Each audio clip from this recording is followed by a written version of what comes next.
ஹalleluya. கர்த்தருடைய பரிசுத்த ஸ்தோத்திரம் மகிமை உண்டாதாக. இந்த நாளுக்காக கர்த்தர் நன்றி செலுத்துகிறேன். இந்த நாள் கர்த்தராகிய இயேசு கிறிஸ்து நமக்காய் மரித்து நமக்காய் அடக்கப்பட்டு நமக்காய் மூன்றாம் நாள் வீட்டில் இந்த நாளுக்காய் கர்த்தர் ஸ்தோத்திரம் செலுத்துகிறேன். நான் ஆசீர்வதிக்கக்கூடிய தேவனாமே நம்ம தேவ சன்னியாசத்தில் கிருபைக்காக கர்த்தர் ஸ்தோத்திரம் செலுத்துகிறேன். சில நாட்களாக கர்த்தாமே இருந்து நம்ம கூட இருந்து கண்ணு பார்த்து வர 40 விலைக்கு எல்லாம் நாசவசங்கள் விலைக்கு நம்ம தேவனான சந்தையை ஆசீர்வாதம் நடத்தி கொடுத்து விசேஷமாக இந்த ஈஸ்டர் நாளுக்கு பிரவேசிக்க செய்து நான் தேவன் ஆராதிக்க முடியாது கர்த்தர் கிறிஸ்துவுக்காக கர்த்தர் ஸ்தோத்திரம் ஹalleluya. கர்த்தர் வாழ்க்கை நன்மை செய்திருக்கிறார். அதுக்காக தேவன் நன்றி செலுத்த கடமைப்பட்டிருக்கோம். அதுக்காக நாட்டு தேவ சன்னியாசம் தேவை தொடர்பு கொள்ள நன்றி செலுத்த கர்த்தர் நான் கிருபை இறக்கம் பாருங்க ஸ்தோத்திரம். உங்களோட சேர்ந்து கர்த்தர் அடியானுக்கும் இந்த பாக்கியத்துக்கு சாக்கி கொடுத்தவரையாக கர்த்தர் நன்றி செலுத்துகிறேன். ஆமென் ஹalleluya. கர்த்தர் ஸ்தோத்திரம் ஸ்தோத்திரம் கர்த்தர் ஸ்தோத்திரம். இந்த விசிலடி பேசுறதுக்கு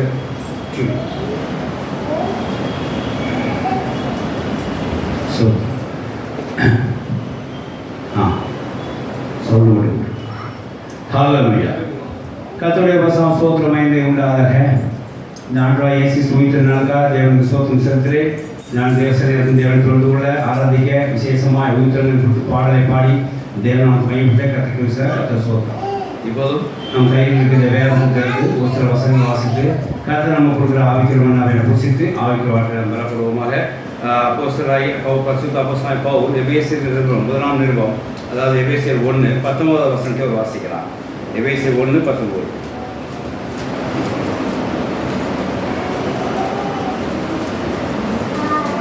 எபேசியர் 1:19.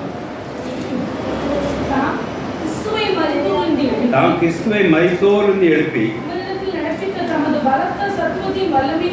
அவருடைய நடப்பித்த தமது பலத்த சத்துவத்தின் வல்லமையின்படியே விசுவாசிகளாகிய நம்மிடத்தில் காண்பிக்கும் தம்முடைய வல்லமை மகா மேன்மையான மகத்துவம் இன்னதென்றும் நீங்க அறியும்படிக்கு அவர்களுடைய பிரகாசமான மனக்கண்களை கொடுக்க வேண்டும் என்றும் வேண்டிக் கொள்கிறேன். ஆமென் ஹalleluya. தேவனுக்கு ஸ்தோத்திரம் உண்டாக. கிறிஸ்துவை மரித்தோரிலிருந்து அந்த உயிர்த்தெழுதல் வல்லமையை மகத்துவத்தை சத்துவத்தை அறிந்து கொள்ள முடியாது. அதன்படி விசுவாசிகளை நாமல் அந்த உயிர்த்தெழுதல் வல்லமை அறிந்து கொள்ள முடியாது. தேவன் உங்களுக்கு மனக்கண்களை தர வேண்டும் சொல்லி வேண்டிக் கொள்கிறேன். என்ன அருமையான பிரேயர் ரெக்வெஸ்ட் பாருங்க. அவங்களுக்கு அது வேண்டும் இது வேண்டும் சொல்லி ஊழியர் ஜெபிக்க இல்லாமல் எப்படி ஜெபிக்கிறாங்க? கிறிஸ்துவின் வல்லமை மகத்துவத்தையும் சத்துவத்தையும் மகத்துவம் செய்யணும். மகத்துவ சத்துவத்தையும் அறிந்து கொள்ள முடியாத தேவனுடைய வசனம் ஸ்தோத்திரம் உண்டாதாக. அதாவது மகாமேன்மையான மகத்துவம் இன்னதென்றும் காண்பிக்கும் தம்முடைய வல்லமையின் மகாமேன்மையான மகத்துவம் இன்னதென்றும் நீங்கள் அறியும்படிக்கு கிறிஸ்துவின் உயிர்த்தெழுதல் வல்லமை நீங்கள் என்ன செய்யணும்? அறியணும். You must know, you must feel. நீங்கள் உணர வேண்டும். தேவனுடைய வசனம் ஸ்தோத்திரம் உண்டாதாக. இப்படி அப்போஸ்தலர் பவுல் எழுதுகிறதை பார்க்கிறோம். அதுக்கான வேண்டிக் கொள்ளுன்னு சொல்லி எழுதுகிறேன்னு சொல்லி பார்க்கிறோம். அப்போஸ்தலர் பவுல் உயிர்த்தெழுதல் வல்லமையை கண்டு கொண்டார். அவர் தன்னுடைய நிருபங்களை அந்த சாட்சியை எல்லா ஊர்களுக்கும் அனுப்பும்போது தான் பகிர்ந்து கொண்டு வருகிறார். உயிர்த்தெழுதல் வல்லமையை கண்டுகொண்ட விதமாய் அவர் யாருக்கெல்லாம் நிருபங்கள் அனுப்புகிறாரோ அதிலெல்லாம் அந்த வார்த்தையை சேர்த்து கொண்டே வருவார். உயிர்த்தெழுதல் வல்லமை இயேசு கிறிஸ்துவின் வல்லமையோட காரியத்தை அவர் அங்கே சாட்சி கொடுக்குறவர் வருவார். ஏன்னா அவர் அப்போஸ்தலர் இயேசு கிறிஸ்து உயிர்த்தெழுதல் வல்லமை என்ன செஞ்சார்? கண்டு கொண்டார். அதாவது நேற்று ஒரு டிவியில் பேச கண்டேன். நல்ல ஒரு அருமையாக சொன்னார். 39 ஆண்டுகளாக கிரிக்கெட் வட்டாரத்தில் ஒன்டேல 200 ரன் போட்டுருக்கியா. 39 வருஷம் ஆச்சான். யாருமே 200 ரன் செய்யலையா. கிரிக்கெட் ஆரம்பிச்சு 40 இயர்ஸாகவே 38 இயர்ஸாகவே 200 ரன் யாரும் ஒன்டேல போடலையா. அப்படி எல்லாரும் 173, 175, 191 இவ்வளோ தான் எடுத்து போனாங்க. 191 வரைக்கும் மேக்ஸிமம் வந்தாங்க தவிர யார் இந்தியா வேர்ல்டு ஃபுல்லாகவே 200 யாரும் ரீச் ஆகலையா. அது முதல்ல போட்டது சச்சின் டெண்டுல்கர் தான் அப்படின்னு சொல்லி சொன்னாங்க. எப்போ ஒருவன் 200 ரன் போட்டோடனே மற்றவங்களுக்கு தெரிஞ்சதோ உடனே நம்ம நாட்டில் யார் சேவாமுக்கு அடிப்பினர் என்ன ரோஹித் சர்மா போட்டார். ஃபாரின்லேயும் ஒருத்தர் போட்டார். சவுத் ஆஃப்ரிக்கா ஒருத்தர் போட்டார். பாருங்க, அப்போது உலகத்துக்கே இந்த 200 ரன் ரீச் ஆக யாரும் தெரியாத போது ஒருவன் அதை செய்த உடனே ஆட்டோமேட்டிக் எல்லாருக்கும் என்ன செஞ்சு ஒரு நம்பிக்கை வந்துட்டான். நம்மளும் என்ன செய்யலாம் போடலாம் அப்படின்றது. அதான் ஒருவர் உயிர்த்தெழுதல் வல்லமை சாட்சி சொன்னால் எல்லாருக்கும் உயிர்த்தெழுதல் வல்லமை விஷயம் அது எழுப்பிவிடும். ஹalleluya. அதனால தான் அப்போஸ்தலர் பவுல் எல்லா நிருபங்களை அந்த உயிர்த்தெழுந்த வல்லமை சாட்சியை எழுதி கொண்டே இருப்பாள். அதை நினைவுபடுத்தி கொண்டே வருவாள். அப்போ ஒருத்தர் நான் உயிர்த்தெழுந்த வல்லமை கண்டுகொண்டேன்னு சொல்லி உங்கள்கிட்ட சொன்னோம்னா நீங்கள் என்ன செய்வீங்க? அதுக்கு என்ன செய்யும்? அது உணர்ந்து உங்களுக்கு என்ன வரும்? ஒரு ஆசை வரும், ஒரு ஒரு ஒரு என்ன செய்ய, ஒரு ஆர்வம் வரும், ஒரு உற்சாகம் வரும். அதான் சொன்ன பிறகுதான் அவன் எந்த போடணும், நம்மளும் போடலாமல் ஏன் போடக்கூடாது அப்படின்னு இன்னொருத்தர் தோணி அவன் செய்தா பாருங்க. அந்த மாதிரி நமக்கு என்ன செய்யும்?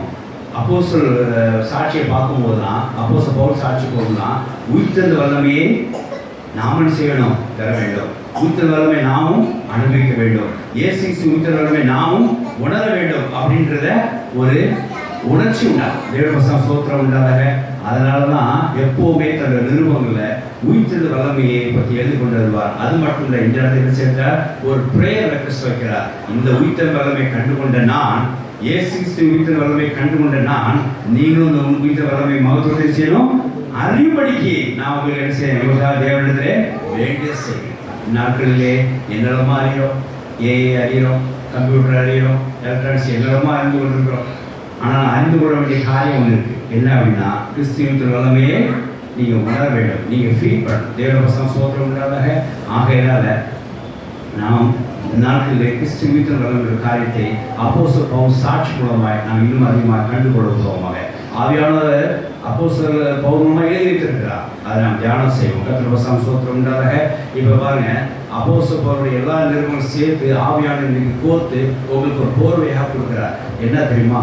அப்போஸ்தலர் பவுலுக்கு ஒரு காரியத்தை சாட்சியாக பார்க்கிறார். என்னன்னா, அதாவது அவருடைய ரட்சிப்பு காலம், அவருடைய காலத்தை 3 வகையாக பிரிக்கிறார். எப்படின்னா, அவருடைய ரட்சிப்பு காலம், இன்னொன்று அவருடைய ரட்சிப்பினை நடத்தல் காலம், இன்னொன்று அவருடைய கடைசி கால ரட்சிப்பு காலம். இங்கே அதை கவனிங்க. 3 வார்த்தைகள் யோசிச்சுக்கோங்க. 3 வார்த்தைகள். அவருடைய இயேசு வல்லமையை குறித்து அவர் பேசுகிறப்போ 3 காரியங்களாக பிரித்து பேசுகிறார். நான் சொல்கிறது ஒரு நிருபத்தில் அப்படி இல்லை, எல்லா நிருபம் சேர்த்து ஒரு சாட்சியாக இருக்குது. ஆவியான கோத்துவ மத்தியிலே நீங்கள் தருகிறார். எப்படின்னா, நீங்களும் அதே மாதிரி வாழ்க்கை எடுத்துக்கொள்ளணும். இயேசு உயிர்த்தெழுந்த வல்லமையினாலே ரட்சிப்பு காலம் ஒன்று ஆரம்பமாகும். என்ன? அதாவது கடந்த காலம் என்று சொல்லி எடுத்துக்கொள்ள. கடந்த காலத்தில் இயேசு உயிர்த்தெழுந்தவை என்ன செஞ்சார்? அவர் கண்டுகொண்டார். அதனால் என்ன எடுத்தாரா? ரட்சிப்பு காலத்துக்குள்ளே பிரவேசித்தாராம். அடுத்தது, இயேசு உயிர்த்தெழுந்த வல்லமையிலே இப்போ நடப்பு காலத்திலே நான் பார்த்து கொண்டிருக்கிறேன் என்று இப்போ நடப்பு காலத்தை பற்றி சொல்கிறார். 3வது, வருங்காலத்திலே இயேசு உயிர்த்தெழுந்த வல்லமையானது என்ன பண்ணும் என்கிறதையும் வருங்காலத்தை குறித்து கிறிஸ்துவின் பற்றி சொல்கிறார். நான் மறுபடியும் சொல்றேன். இயேசு உயிர்த்தெழுந்தலின் வல்லமையை அப்போஸ்தலர்கள் கண்டுகொண்ட விதமாய் ரட்சிப்பு காலம், அதாவது கடந்த காலத்திலே ரட்சிப்பு காலத்தை அவர் என்ன தொடங்கி வைத்தார் சொல்லி ஒரு இடத்துல சாட்சி சொல்கிறார். இன்னொரு இடத்துல இயேசு உயிர்த்தெழுந்த வல்லமையினாலே இப்போது இந்த ரட்சிப்பு காலங்களில் எப்படி இந்த உயிர்த்தெழுந்த வல்லமை நடத்தி கொண்டு வருகிறது அதையும் அவர் காண்பிக்கிறார். 3வது, இந்த இயேசு உயிர்த்தெழுந்த வல்லமையானது வருங்காலத்திலே எனக்கு அது என்ன கிரியை செய்யும் என்கிறதையும் அவர் சொல்கிறார். மொத்தத்தில் இயேசு உயிர்த்தெழுந்த வல்லமையானது முற்காலத்தில் எப்படி இருந்தது, நடப்பு காலத்தில் எப்படி இருந்தது, பிற்காலத்திலே எப்படி இருக்கும் அப்படின்னு எழுதியிருக்கிறார். எப்படிங்க? இயேசு உயிர்த்தெழுந்த வல்லமையானது முற்காலத்திலே எனக்கு எப்படி இருந்தது, இப்போ நடப்பு காலத்திலே இயேசு உயிர்த்தெழுந்த வல்லமை எனக்கு எப்படி இருந்து கொண்டிருக்கிறது, பிற்காலத்திலே வருங்காலத்திலே இயேசு வல்லமை எப்படி இருக்குங்கிறதை அவர் அங்கே எழுதியிருக்கிறார். கர்த்தர் சோத்திரம் உண்டாதாக. கர்த்தராகிய இயேசு உயிர்த்தெழுந்த வல்லமையானது அநேகரை உயிர்ப்பித்திருக்கிறது. கர்த்தராகிய இயேசு உயிர்த்தெழுந்த வல்லமையானது அநேகரை பிரகாசிக்க செய்தது. கர்த்தராகிய இயேசு உயிர்த்தெழுந்த வல்லமையானது அநேகரை குணப்படுத்தியது. கர்த்தராகிய இயேசு வல்லமையான அனைவரையும் உற்சாகப்படுத்தியது, பலப்படுத்தினது. கர்த்தராகிய இயேசு உயிர்த்தெழுந்த வல்லமையான அனைவரையும், அதை எல்லோரையும் எழும்ப செய்தது. விசேஷமாய் கர்த்தராகிய இயேசுவோட உயிர்த்தெழுந்த வல்லமையானது ரட்சிப்பை கொடுத்தது எல்லாருக்கும். ஹல்லேலூயா. எழுபசாம் சோத்திரம் உண்டாதாக. இவ்வளவு பெரிய காரியங்கள் செய்து இயேசு உயிர்த்தெழுந்த வல்லமையை நீங்க அறிந்து கொள்ளாமல் இருப்பது என்ன? நான் அறிந்து கொண்டேன், நீங்களும் அறிந்து கொள்ளுங்கள் என்ற சாட்சியை தான் இந்த நிருபங்களில் அப்போஸ்தலர் பவுல் ஆவியானவருடன் எழுதியிருக்க பார்க்கிறோம். கர்த்தர் சோத்திரம் உண்டாதாக. அது சுருக்கமாக பார்ப்போம். முதல்ல அப்போஸ்தலராகிய பவுலுடைய துவக்க காலத்திலே, அதாவது இயேசு வல்லமையை அவரோட துவக்க காலத்திலே, அதாவது அவரோட கடந்த காலத்திலே எப்படி இருந்ததுன்னு சொல்லி பார்ப்போம். வாசிக்கலாம். 1 Corinthians 15 அதிகாரம் 3-8 வாசிக்கலாம். நான் அடைந்து உங்களுக்கு பிரதானமாய் 15 3-8. நான் அழைத்தும் உங்களுக்கு பிரதானமாய் ஒப்புவித்தது என்னவென்றால் கிறிஸ்துவானவர் வேதவாக்கியம் 1 Corinthians 15 வாசிங்க கரெக்டா? கிறிஸ்துவானவர் வேதவாக்கியத்தின்படி நமது பாவங்களுக்காக மரித்து கிறிஸ்துவானவர் வேதவாக்கியத்தின்படி நம் பாவங்களுக்காக மரித்து அடக்கம் பண்ணப்பட்டு வேதவாக்கியத்தின்படி 3ஆம் நாளில் உயிர்த்தெழுந்து கேபாவுக்கும் பன்னிருக்கும் தரிசனமானார். 500 பேருக்கு அதிகமான சகோதரம் ஒரே வேளை தரிசனமானார். அவர்கள் அநேகர் இந்நாள் வரைக்கும் இருக்கிறார்கள், சில மாத்திரம் நித்திரை. யாக்கோபுக்கும் அதன் பின்பு அப்போஸ்தலர் எல்லாருக்கும் தரிசனமானார். எல்லாருக்கும் பின்பு அகால பிறவி போன்ற எனக்கும் தரிசனமானார். ஆமென், ஹல்லேலூயா. இதுல என்ன சொல்ல வரா தெரியுமா? இங்கே இயேசு உயிர்த்தெழுதல் பிறகு உயிர்த்தெழுதல் வல்லமையை யாருக்கெல்லாம் காண்பித்தார்னா, முதல்ல கேபாவுக்கும் பின்னர் 12 பேருக்கும் காண்பித்தார். அப்புறம் 5 பேருக்கும் ஒரே நாளில் தரிசனமானார். அப்புறம் அவர் அதாவது யாக்கோபுக்கும் பின்பு அப்போஸ்தலர் எல்லாருக்கும் தரிசனமானார். குறிப்பாக இந்த இடத்துல யார் தெரியுமா? இதில் என்ன நீங்கள் கவனிக்க வேண்டிய பாயிண்ட் என்ன அப்படின்னா, இவர்கள்லாம் இயேசுவோட இருந்த ஆட்கள். யார்? கேபாவும் சீடர்கள்லாம் இயேசுவோட இருந்த ஆட்கள் இயேசு உயிர்த்தெழுந்து மறுபடியும் தரிசனமானார். இங்கே அப்போஸ்தலர் பவுலுக்கு என்ன நடந்தது? அவர் இவங்கெல்லாம் இன்னும் இருக்கிறாங்க அப்படின்னு சொல்லி அவர் சொல்றார். ஆனால் ஒரு விஷயம் நீங்கள் புரிஞ்சுக்கணும். இதில் பார்த்தீங்கன்னா உயிர்த்தெழுந்ததுக்கு அப்புறம் சந்திக்காத ஒரு ஆளை சந்திச்சாரு. யார் இந்த பட்டியலில் யார் போட்டிருக்குது? இது வரைக்கும் உயிர்த்தெழுந்ததுக்கு முன்னாடி சந்திக்காத ஒரு ஆளை உயிர்த்தெழுந்த வல்லமையினாலே சந்திச்ச ஒரு ஆளுக்கு யார் கொடுக்கப்படுகிறது? அப்போஸ்தலர் பவுல். ஹல்லேலூயா. அப்போ இருந்து என்ன தெரியுது? மற்றவங்களாம் இயேசு கூட இருந்திருக்காங்க, இயேசு பாடலும் கூட இருந்தாங்க. அப்புறம் உயிர்த்தெழுந்ததுக்கு முன்னே இயேசு அவர்களை சந்தித்தார். அது பெரிய பாக்கியமாங்க. அவர் இயேசு உயிர்த்தெழுந்தும் போல நம்ம விசுவாச ஜனங்களை பேர் சந்திச்சார். யார் சந்திச்சாரு? முதல்ல அந்த ஆசை உங்களுக்கு இன்னைக்கு யாரும் உண்மையாக விசுவாசிகளோ கர்த்தர் அவங்கள சந்திப்பார். ஆமென், ஹல்லேலூயா. சந்திச்சார். உயிர்த்தெழுந்த வல்லமை முதல்ல விசுவாசிகளுக்கு தான் செய்யும் உண்டாகும். உயிர்த்தெழுந்த யாருக்கு உண்டாகும்? முதல்ல விசுவாசிகளுக்கும் முதல்ல உண்டாகும்.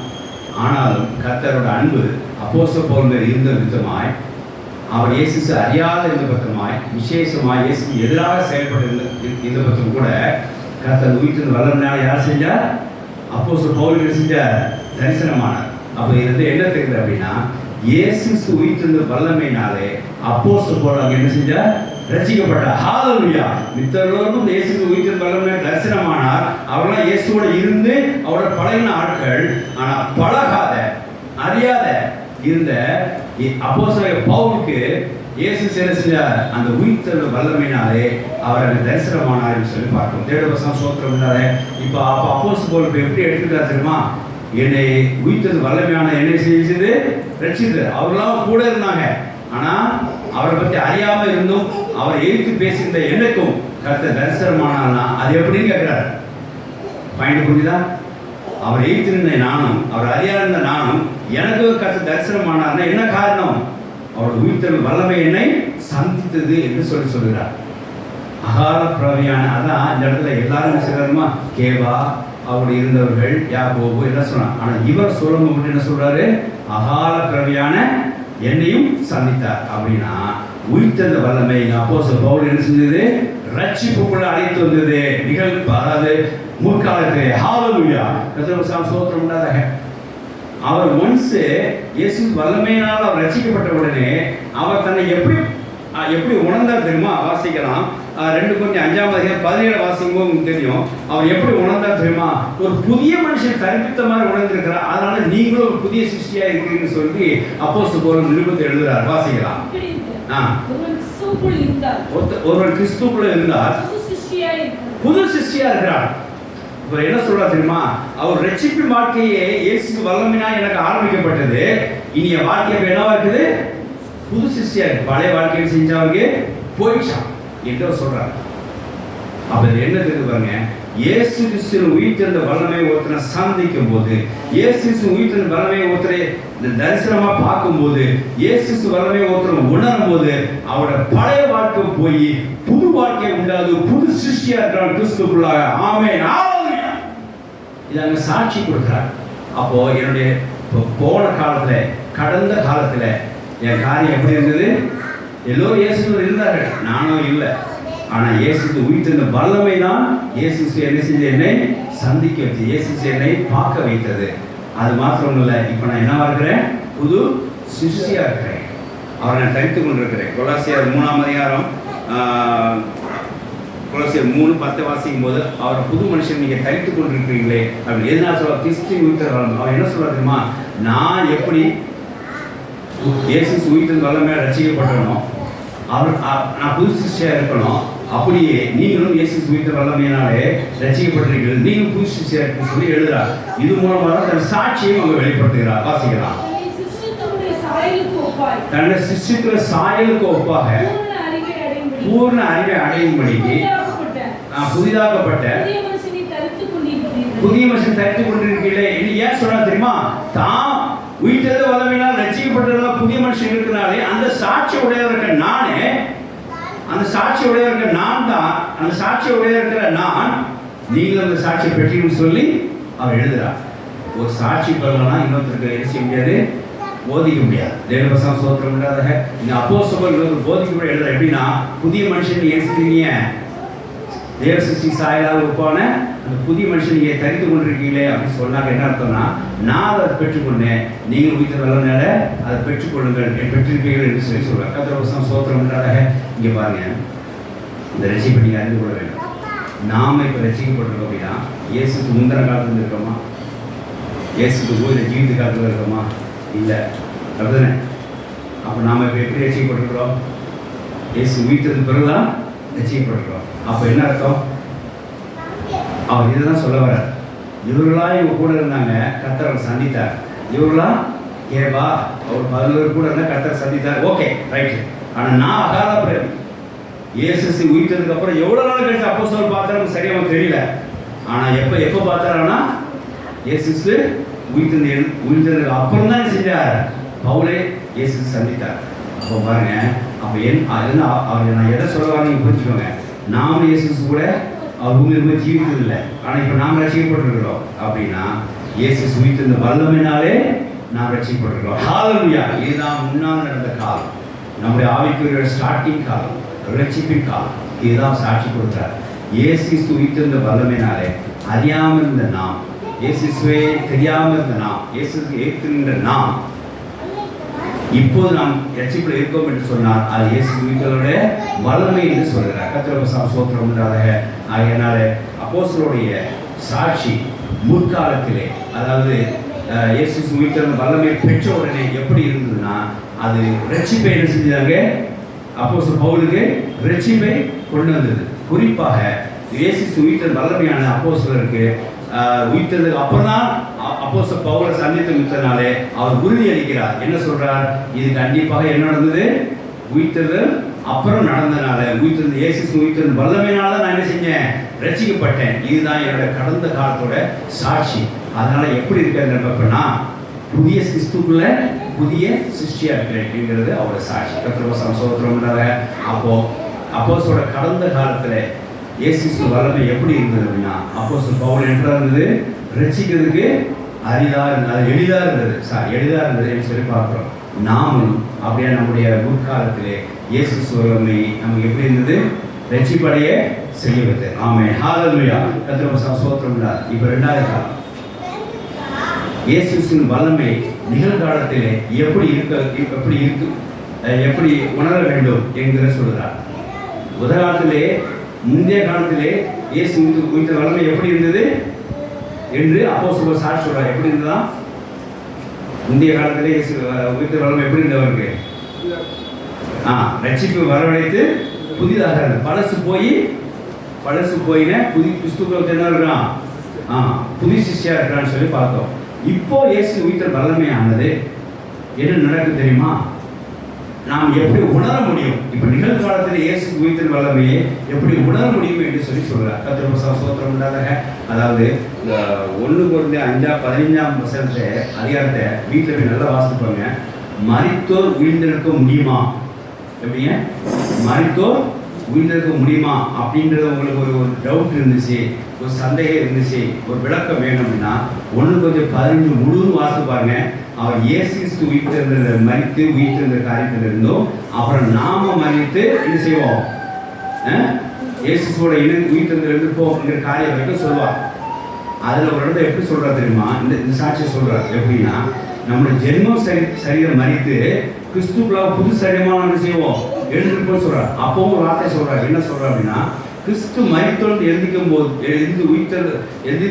உயிர்த்தெழுந்த வல்லமை காட்டும் போது ஒரு மரித்தான் விஷயம் அவன் பிழைப்பான், மறியாமலும் அவன் இருப்பான். அவன் ஜென்ம சரீரம் விதிக்கப்படும், ஆனால் என்ன செய்யும்? உயிரோட ஆவிக்கு சரியமாய் அவன் எழுப்பப்படுவான் என்று சொல்லி அந்த 1 கொரிந்தியர் 15 ஃபுல்லாக என்ன செய்யலாம்? நீ வாசித்து முடிச்சு அந்த காரியத்தை அறியலாம். அது வந்து உங்களுக்கு என்ன தெரியும்? நாம மரித்தாலும் எந்திரிப்போங்கிறது தெரியும். எதனால கிறிஸ்து உயிர்த்தெழுந்த வல்லமை. ஹல்லேலூயா. அந்த ஆரம்பத்தில் மரித்தோர்ந்து எழும்பு செய்து அப்படின்னு ஆரம்பிப்பாரு. முடியும் போது என்ன தெரியுமா? நாம மரித்தாலும் நம்ம ஜென்ம சரீரம் மறிக்கப்பட்டாலும் ஆவிக்கு புறமா எந்திப்போம்னு சொல்லி முடிப்பார். தேவகவசம் ஸ்தோத்திரம் உண்டாத. இதுதான் சில இடத்துல அடக்காரத்தில் எல்லாத்தையும் வாசிப்பாங்க. கர்த்தருக்கு ஸ்தோத்திரம் உண்டாதாக. அந்த பைபிள் ஸ்டடியை எப்பவுமே சில காரியங்கள் சில அதிகாரத்தை புரிஞ்சு கொள்ளுங்க. 1 கொரிந்தியர் 15 ஃபுல்லாகவே மரித்தொழுந்து ஒருத்தர் எந்திக்க முடியுமா? முடியும். எப்படி முடியும்? மரித்தொழுந்து இயேசு கிறிஸ்துவின் மரித்தொழுந்து உயிர்த்தல் உண்டான இயேசு கிறிஸ்துவின் உயிர்த்தல் வல்லமையால் அது உண்டாகும். அப்போ என்ன ஆகும் சொல்கிறாருன்னா, அந்த ரட்சிப்பு என்ன உண்டாகும்னா, பழசு என்ன போயிடும்? போயிடும். புது சரீரம் வரும். ஜென்ம சரீரம் போயிடும், ஆவிக சரீரம் வரும். இதை சார்ந்தே அதை எழுதுவார். இப்போ நான் எதுக்கு சொல்ல வரேன்னா, இயேசு உயிர்த்தெழுந்த வல்லமையானது உங்களை பழைய காரியத்தை தவிர்த்துட்டு புதிய காரியத்தை செய்யும் உண்டு போனோம். ஹல்லேலூயா. இது 3 ஸ்டேஜையும் உண்டாகும். நல்லா கேட்டுக்கோங்க. இந்த சாராம்சம் எதில் வரும்? ஆரம்ப காரியம் சொல்லுவாங்க, கடந்த காரியம் சொல்றாங்க ரட்சிப்பின் காலத்தில். அப்பவும் என்ன செய்யும்? பழசு போய் பழைய மனுஷன் போய் புதிய மனுஷன் நீங்க தெரிந்து கொள்ளலாம். 2வது நிகழ்காலத்துல என்ன செய்யும்? பழைய காரியங்கள் போய் புதிய காரியம் உண்டாகும். வருங்காலத்திலும் பழசு போய் புதுசு உண்டாகும். அதை இப்போ பார்க்க போறோம். இப்போ நம்ம எதை பார்க்க போறோம்? 2வது காரியத்தை பார்க்குறோம். அது என்ன?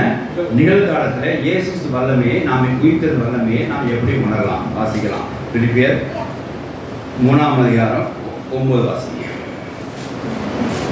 பிலிப்பியர் 3:9.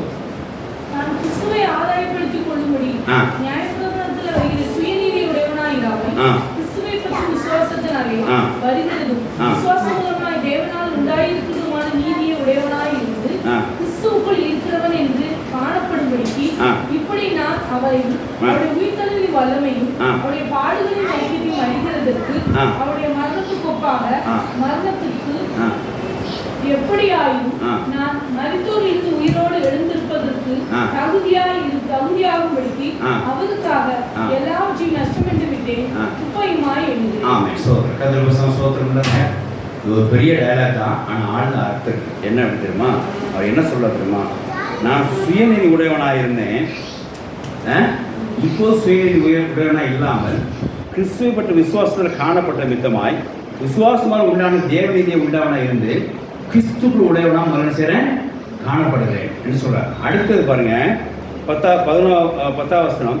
இப்படி நான் அவரையும் உயிர்த்தெழுந்த வல்லமையும் அவரோட பாடல் ஐக்கியத்தை அறிகிறதற்கும். இங்கே 3 பாயிண்ட் பாருங்க. அவரையும் அவருடைய உயிர்த்தெழுந்த வல்லமையையும் பாடலையும் அறிகிறதுக்கும் என்று சொல்லி சொல்றார். அப்போ இங்க உயிர்த்தெழுந்த வல்லமை கிறிஸ்துவையும் கிறிஸ்துவின் உயிர்த்தெழுந்த வல்லமை அறிய வேண்டும் என்று சொல்லி என்ன செய்கிறார்? அங்கே சொல்ல வருகிறார். அவர் எப்படி அறிவதற்கு என்ன செஞ்சார்? அவரது அந்த கிறிஸ்துவின் பாடல்களையும் கிறிஸ்துவை பற்றி உயிர்த்தெழுந்த வல்லமையும் கிறிஸ்துவை அறிய முடியும். அவர் செய்த காரியம் என்ன தெரியுமா? என்ன செய்த காரியம்? என்ன? சுயநீதி உடையவனாய் இல்லாமல் காணப்பட்டார். சுயம் இல்லாமல் செஞ்சார், காணப்பட்டார். விசுவாசத்துக்குள்ளே இருந்து தேவநீதி உடையவனாக இருந்தார். இப்போ பாருங்க, சுயநீதியை நீங்கள் வெறுத்தால் ஒழிய, சுயநீதியை நீங்கள் தவிர்த்தால் ஒழிய, சுயநீதியை உங்கள் மத்தியிலிருந்து தள்ளி விட்டால் ஒழிய, நீ யார் எதை உணர முடியாது? எதை அறிய முடியாது? கிறிஸ்து உயிர்த்த வல்லமே அறிய முடியாது. அவர் சொல்றார் 2 விஷயம் அறியறதுக்காக அப்படி செஞ்சுக்கிறார். என்ன செஞ்சார் தெரியுமா? 3 காரியம் செஞ்சார். 2 விஷயம் அறியறதுக்காக 3 விஷயம் அறிய 3 காரியம் செஞ்சுக்கிறார். கிறிஸ்துவை பற்றியும் கிறிஸ்துவை உயிர்த்த வல்லமை பற்றியும் 10ஆம் வசனம் சொல்லியிருக்கேன். அதாவது 9ஆம் வசனம் கடைசி பகுதியும் சொல்றேன். கிறிஸ்துவை பற்றியும் கிறிஸ்துவை உயிர்த்த வல்லமை பற்றியும் அவரோட பாடல்களை பற்றியும் அறியறதுக்கு நான் 3 காரியங்களை செய்தேன். 3 காரியம் என்னன்னா 9ஆம் வசனம் முதல் பாயிண்ட் என்ன பாயிண்ட்? சுயநிதி இல்லாமல் இருந்து தேவனுக்கு விசுவாசம் காணப்பட்டு தேவன நீதி உடையவனாய் இருந்து கிறிஸ்துவுக்குள்ள காண்பிக்கும் பொருட்டாக அப்படி செய்தார். அடுத்து என்ன செஞ்சார் தெரியுமா? கிறிஸ்து உயிர்த்த வல்லமையை அவர் அறிந்து கொள்ள உணவு கொள்ள முடியாது. என்ன செய்யார் தெரியுமா? அவரோடு கூட பாவத்துக்கண்டு மரித்தார் என்று சொல்லி சொல்றார். எப்படி பாவத்துக்கு மரித்தார்? இப்படி உயிர்த்திருக்காருன்னா பாவத்துக்கு மரிக்கிறது எப்படிங்க? பாவத்துக்கு மரித்தது எப்படி தெரியுமா? உங்களுக்கு தெரியுமா? ஞானசபம் தெரியுமா? ஞானசபத்தை எல்லாருக்கும் தெரிஞ்சுக்கணும்.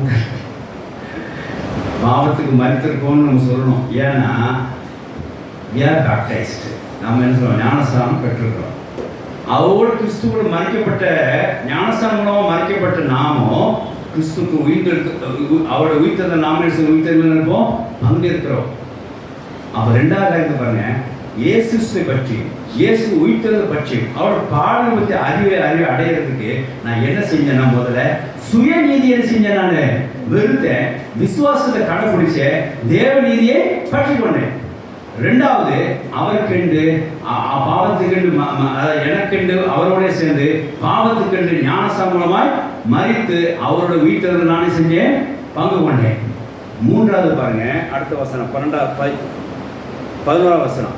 அவருக்காக எல்லாவற்றையும் நஷ்டம் என்று குப்பையுமாக எழுதுகிறேன் என்றார்.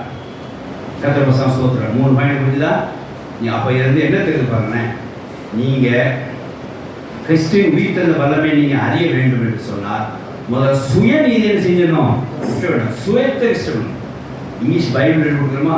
Self establishment. எஸ்டாப்ளிஷ்மெண்ட் அவர் ஓன். நம்ம எதெல்லாம் சுயமாக செஞ்சோமோ, எதெல்லாம் சுயமாக அனுபவிக்கிறோமோ, எதெல்லாம் சுயமாக உண்டாக்கணுமோ அதை என்ன செய்யணும்? முதல்ல வெறுக்கணும். சுயநீதி. எனக்குன்னு ஒரு ரூல்ஸ், எனக்குன்னு ஒரு ஃபார்முலா, எனக்குன்னு ஒரு புரோட்டோகால், எனக்குன்னு ஒரு சுதந்திரம் அப்படின்னு என்ன செய்யாதீங்க, வைக்காதீங்க. வச்சிருந்தா என்ன செய்ய முடியாது? இயேசு உயிர்த்த வல்லமை என்ன செய்ய முடியாது? உணர முடியாது, ஃபீல் பண்ண முடியாது. எவன் ஒருவன் தன் சுயநீதியை வெறுக்கிறானோ அவனே இயேசு உயிர்த்த வல்லமை உணர்வான். ஆமென், ஹalleluya. மறுபடியும் சொல்றேன், எவன் ஒருவன் தன் சுயத்தை தன் சுயநீதியை வெறுக்கிறவனோ அவன் நிச்சயமாக இயேசு உயிர்த்த வல்லமை என்ன செய்வான்? உணர்வான், கண்டடைவான். ஆமென், ஹalleluya. தேவனுடைய ஸ்தோத்திரம் உண்டாக. இங்க அப்போஸ்தலர் சாட்சியில பார்க்கிறோம். உங்க நிகழ்காலத்திலே நீங்க இயேசு உயிர்த்த வல்லமையை நீங்க அடைய வேண்டும் என்று சொன்னால், நீங்க அதை அனுபவிக்க வேண்டும் சொன்னால், உணர வேண்டும் சொன்னால் உங்க சுயத்தை நீங்க வெறுங்க. சுயம் உங்கள்கிட்ட போராட வரைக்கும் இயேசு வல்லமையை உங்களை அதை அனுபவிக்க கூடாது. சுய நீதியை வச்சுக்காதீங்க. அது விசுவாசத்தினாலே என்ன செய்வீங்க? ஒழிச்சு விடுங்க. அவர் அருமையான பாயிண்ட் சொல்றாங்க. விசுவாசத்தினால என்ன செஞ்சேன்? தேவநீதியை கடைபிடிச்சனால ஆட்டோமேட்டிக் என்ன போயிடுச்சான்? சுயநீதி போயிடுச்சான். நீங்கள் எப்பவுமே விசுவாசத்தினால் தேவனோட காரியத்தை நீங்கள் கடைபிடிச்சிட்டீங்கன்னா நீங்கள் நினச்சிட்டு இருக்க சுயம் என்ன செஞ்சுறாங்க? உடைந்து போயிடும். நீங்கள் விசுவாசத்தில் மட்டும்தான் தேவநீதியை கடைபிடிச்சி சுயத்தை நீங்கள் உடைக்க முடியும். இது எப்படி உண்டாகுதுமா? இயேசு உயிர்த்த வல்லமை நீங்கள் விசுவாசிக்கும் போது தேவநீதியை கடைபிடிக்கலாம் மாறுவீங்க, சுயநீதியை நீங்கள் தூக்கியதெல்லாம் மாறுவீங்க. தேவனுடைய சோத்திரம் இல்லாத இங்கே ஃபர்ஸ்ட் பாயிண்ட் அப்போஸ்தலர் சொல்கிற பாயிண்ட் இதுதான். நான் இயேசு பற்றியும் இயேசுவோட உயிர்த்ததை பற்றியும் அவரோட பாடுகளை பற்றியும் நான் அறியறதுக்கு முயற்சி பண்ணும்போது நான் என்ன செய்தேன்? என் சுயநீதியை தூக்கி வச்சுட்டு விசுவாசத்தினால் இயேசு எனக்காக உயிர்த்திருக்கான்னு சொல்லி ஆரம்ப காலத்தில் அவர் எனக்கு தரிசனமாகி ரட்சிப்பை தோல்வி வித்தமாய் அந்த ஒரு காரியத்தை நான் நம்புற வித்தமாய் அதை விசுவாசிக்க வித்தமாய் இந்த உயிர்த்தெழுதலை நான் ஏற்றுக்கொண்ட வித்தமாய் உயிர்த்த வல்லமை நான் கண்டுகொண்ட வித்தமாய் இப்போ நான் தேவனில் நடக்கிறேன், சுயத்தை ஒதுக்கி வைக்கிறேன் என்று சொன்னார். 2வது காரியம் பாருங்க. அவர் இப்போ என்ன சொல்ல அடுத்த பகுதி அவருடைய மரணத்துக்கு ஒப்பான 10ஆம் வசனத்தில் பாதியிலிருந்து வாசிங்க. மரணத்துக்கு ஒப்பான மரணத்துக்குள்ளவர்களாகி எப்படியா எப்படியாயினும் மனிதரிலிருந்து உயிர்த்தெழுந்திருப்பது தகுதியாக இது இப்போ நிகழ்காலத்தில் நீங்கள் ரெண்டாவது காரியம் பார்க்கணும். எப்படின்னா மரித்தொழுந்து என்ன செய்வீங்க? பாவத்துக்கண்டு மறிக்கணும். மரித்தொழுந்தீங்க இயேசுவோட உயிர்த்த வல்லமையான என்ன செய்யணும்? எந்திரிக்கணும். ரோமர் பார்க்கிறோம். ரோமர் 10ஆம் அதிகாரம் 2 வாசிங்க. ரோமர் 10:2 வாசிங்க. தேவனை பற்றி அவர்களுக்கு வைராக்கியம் உண்டு என்று அவர்களை குறித்து சாட்சி சொல்கிறேன். ஆகிலும் அது அறிவிக்கேற்ற வைராக்கியம் அல்ல. இல்ல அதாவது ரோமர் 6ஆம் அதிகாரம் ரோமர் 6ஆம் அதிகாரம் 3-4 வாசிங்க. கிறிஸ்து இயேசுவுக்குள்ளாக ஞானஸ்நானம் பெற்ற நாம் அனைவரும் அவருடைய மரணத்துக்குள்ளாக. பாத்தீங்களா? அது என்ன பார்த்தோம்? அந்த 10ஆம் வசனம் 2வது என்ன பார்த்தோம்? அவருக்குள்ளாக மரித்தவர்களாகி பார்த்தோம். இங்க மரித்தவர் எப்படி ஆகிறோம்? வாசிக்கலாம். கிறிஸ்துவுக்குள்ளாக நாம் ஞானஸ்நானம் பெற்ற நாம் அனைவரும் அவர் மரணத்துக்குள்ளாக. ஞானஸ்நானம் அறியாமல் இருக்கிறீர்களா? நீ ஞானஸ்நானம் பெற்றவர்கள் எல்லோரும் இயேசுவோட மரணத்துக்குள்ள ஆகிக்கு நீ அறியாமல் இருக்கிறீங்களான்னு கேட்கிறார். அப்போ ஞானஸ்நானம் பெறுவது கிறிஸ்துவோட பாவத்துக்கண்டு மரித்தோங்கிற ஒரு பாயிண்ட் இங்க உணர்வாகும். அடுத்த வாசிங்க. பிதாவின் மகிமையினால் கிறிஸ்து மரித்தொழுந்து உயிர்த்தெழுந்திருப்பதும் போது நாமும் புதிதான ஜீவனுடன் நடந்து கொள்ளும்படிக்கு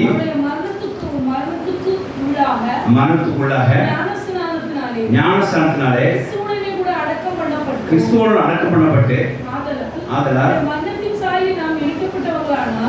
சாயலில் இணைக்கப்பட்டோமானால் அவளோட உயிர்த்தெழுந்த சாயலிலும் இணைக்கப்பட்டிருப்போம். ஆமென். ஹல்லேலூயா. நீங்க கிறிஸ்துவுடனே பாவத்துக்கென்று நீ மறிக்கப்பட்டு ஞானஸ்நானம் பெற்றீர்களானால் கிறிஸ்துவோட உயிர்த்தெழுதலில் பங்கு கொண்டு நீங்க கிறிஸ்துவோட உயிர்த்தெழுந்தவராக இருப்பீங்கன்னு அர்த்தம். அது ஒரு வார்த்தை போடுறது பார்த்தீங்களா? அந்த பழசு போகுது அப்படின்னு போடுறது. வாசிக்கலாம். அந்த அதே வசனம் வாசிங்க. மேலும் பிதாவின் மகிமையினாலே கிறிஸ்து மரித்தொழுந்து எழுப்பப்பட்டது போல கிறிஸ்து பிதாவின் மகிமையினாலே கிறிஸ்து உயிர்த்தெழுந்து வல்லமையாக எழுப்பப்பட்டது போல நாமும் புதிதான ஜீவனுள்ளவர்களாய் நடந்து கொள்ளும்படிக்கு நாமும் புதிதான. பழசு எங்க போச்சு? அடக்கம் பண்ணியாச்சு. பழசு என்னாச்சு? எப்படி அடக்கம் பண்ணோம்? நம்ம சொல்றது ஞானஸ்நானம் மூலமாய். அது இந்த சாஸ்திரம் தெரியும். ஞானஸ்நானம் மூலமாக கிறிஸ்து கொண்டு நான் பாவத்துக்கு மரித்ததை அவரோட மரித்தவர் என்று சொல்லி நாம் என்ன செய்ய உணராமல் இருக்கிறோமா அப்படின்னு கேட்குறாரு. அறியாமல் இருக்கோமான்னு கேட்குறாரு. அடுத்து என்ன சொல்றாரு தெரியுமா? அப்படி ஞானஸ்நானம் மூலமாய் கிறிஸ்து கண்டு பாவத்துக்கு நாம் மரித்தோமானால் புதிதாக ஜீவன் உணர்வாய் அவரோட உயிர்த்தெழுந்து மூலம் என்ன செய்வோம்? நாம் என்ன செய்வோம்? எந்திரிப்போம். அப்போ இது என்ன பார்த்தீங்கன்னா மறுபடியும் சொல்கிற பாயிண்ட் தெரியுமா? புதுசாக நீங்கள் என்ன செய்றீங்க? ஒரு ஜீவனை பெற்றுக்கொள்றீங்க. ரட்சிப்பு காலத்தில் முந்தைய காலத்தில் இயேசு வரணும்னா என்ன பெற்றுக்கொண்டீங்க? புதிய சிருஷ்டியை ஆனீங்க. இப்போ நடப்பு காலத்தில் இயேசு உயிர்த்த வல்லமையாக என்னவாகிறீங்க? புதிய ஜீவனை நீங்கள் பெற்றுக்கொள்றீங்க. ஹல்லேலூயா. தேவனுக்கு ஸ்தோத்திரம் உண்டாக. இந்த காரியத்தை புரிந்து கொள்ள வேண்டும். அப்போ பாருங்க, ரெண்டாவது காரியம் கிறிஸ்து உயிர்த்த வல்லமையிலே நிகழ்காலத்தில் எப்படி உணரலாம் அப்படின்னா, நீங்கள் இயேசு சொல்லி ஞானஸ்தானம் பாவத்துக்கு மறிக்க முடியாது. ஞானஸ்தானம் இயேசுவோட நீ அடக்கமானவர்களாக மரித்தவர்களாக காணப்பட்டு அவரோட உயிர்த்தெழுந்த வல்லமை மூலமாய் நீ எழுந்திருக்கலாகவும் புதிய ஜீவனை உடையவர்களாகவும் நீங்கள் செய்யணும் காணப்பட வேண்டும் என்று சொல்றார். இருந்த அர்த்தம் உங்களுக்கு சாப்பிட்டா பஞ்சு டைலாக வேணும்னா நான் சொல்கிறேன். எப்படின்னா, பாவத்தை என்ன செய்வீங்க? வெறுத்துருங்க. பாவத்தை வெறுத்துருங்க. அப்போ இருந்து ஒரு டைலாக் என்ன தெரியுது அப்படின்னா, எவன் பாவத்தை வெறுக்கிறானோ, எவன் பாவம் செய்யாதிருக்கிற விரும்புகிறானோ அவன் கிறிஸ்துவின் வல்லமை என்ன செய்வான்? உணர்வான். ஹல்லேலூயா. வாசிக்கலாம். யோவான் 1 யோவான் 3ஆம் அதிகாரம் 9 வாசிக்கலாம். 1 யோவான் 3:9 வாசிங்க.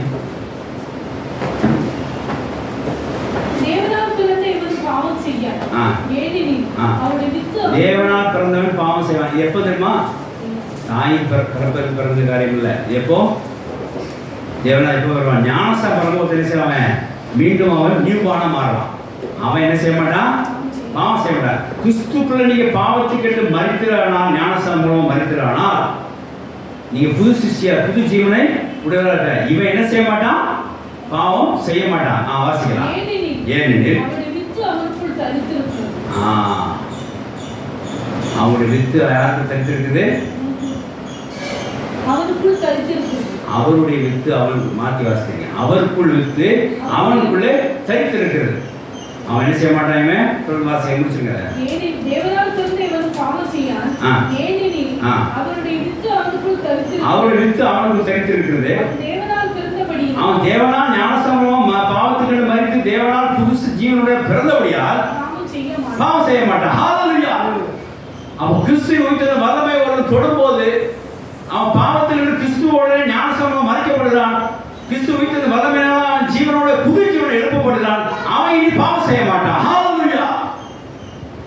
அப்ப இருந்து உங்களுக்கு ஆழ்ந்த அர்த்தமாய் பிராக்டிகல் லைஃப்ல இந்த வார்த்தையை நீ எப்படி யதார்த்தமா எடுத்துக்கணும்னா, ஒருத்தன் ஞானஸ்நானம் பெற்றதுக்கு அப்புறம் அவன் பாவத்தை ஒதுக்குவான ஆனால், பாவத்தை வெறுப்பானால், பாவத்தை சீ என்று தள்ளி சொல்லி தள்ளி போடுறானால், கிறிஸ்துவின் உயிர்த்தெழுந்த வல்லமை மத்திய நிகழ்காலத்தில் என்ன செய்வாங்க? செயல்படும், உணரும். ஆமென். ஹalleluya. இது நிகழ்காலத்திலே உண்டான இரண்டாம் பாயிண்ட். முதல் பாயிண்ட் என்னது? நிகழ்காலத்திலே இயேசு கிறிஸ்து பற்றி உயிர்த்தெழுதலோட காரியத்தை பற்றி எப்படி நீ உணரலாம் அப்படின்னா, சுயநீதி நீ வெறுக்கும் போது இயேசு கிறிஸ்து உயிர்த்தெழுதலை நீ உணரலாம். ரெண்டாவது, அவருக்கென்று அவரோட மனிதர்களாக நீங்கள் பாவத்திலிருந்து மனிதர்களாக காணப்படக்கூடிய ஞானஸ்நானம் பெற்றவர்களாக இருந்தால் அவரை வித்து உங்களுக்குள்ள இருக்கிறபடியாய் உயிர்த்தெழுந்த வல்லமை உங்களுக்குள்ள புதிய ஜீவனோட இருக்கிறபடியாய் நீங்கள் பாவம் செய்யறதுக்கு நீங்கள் என்ன செய்யலாம்? தூரமாக இருப்பீங்க. அது என்ன தெரியுதுன்னா, கிறிஸ்துவின் உயிர்த்தெழுந்த வல்லமை உங்களை பாவம் செய்ய விட்டாது. ஹalleluya. கிறிஸ்துவின் உயிர்த்தெழுந்த வல்லமை உங்களை பாவம் செய்ய விட்டாது. ஏன்னா அவருடைய வித்து உங்களுக்குள்ள இருக்கிறபடியாய் இனி நீங்க பாவம் செய்ய மாட்டீங்க. You are new born with Christ through the resurrection power of Jesus Christ. தேவனுடைய ஸ்தோத்திரம் உண்டாக. இயேசு கிறிஸ்துவின் உயிர்த்தெழுந்த வல்லமையினாலே நீ கிறிஸ்துவுடன் சேர்ந்து பாவத்துக்கு மரித்து ஞானஸ்நானம் பெற்றபடியாய் அவரோடு உயிர்த்தெழுந்த வல்லமையோடு நீ எழுந்திருக்கபடியாய் புதிய ஜீவனை உடையபடியாய் இனி பாவம் உங்களை ஆண்டாது, பாவம் செய்யாது இருப்பவர் கிறிஸ்து உயிர்த்தெழுந்த வல்லமை பாவத்திலிருந்து உங்களை நீங்களாக்கிவிடும். இதை நீ அறிந்து கொண்டு பாவத்தை வெறுக்க வேண்டும், பாவத்தை ஒதுக்க வேண்டும், பாவத்திலிருந்து தள்ளிவிட வேண்டும். இப்படி இருந்தினா நிகழ்காலத்திலும் அன்னைக்கு ரட்சிப்பு காலத்தில் உண்டான அதே இயேசு உயிர்த்தெழுந்த வல்லமையானது இப்ப நிகழ்காலத்தில் நீங்க என்ன செய்யலாம்? அனுபவிக்கலாம், உணரலாம். ஆமென். ஹalleluya. இரண்டாவது பாயிண்ட். மூன்றாவது பாருங்க, 11ஆம் வசனம் வாசிக்கலாம். 11ஆம் வசனம் வாசிங்க. பிலிப்பியர் 3:11 மூன்றாவது பாயிண்ட். கேட்டீங்க?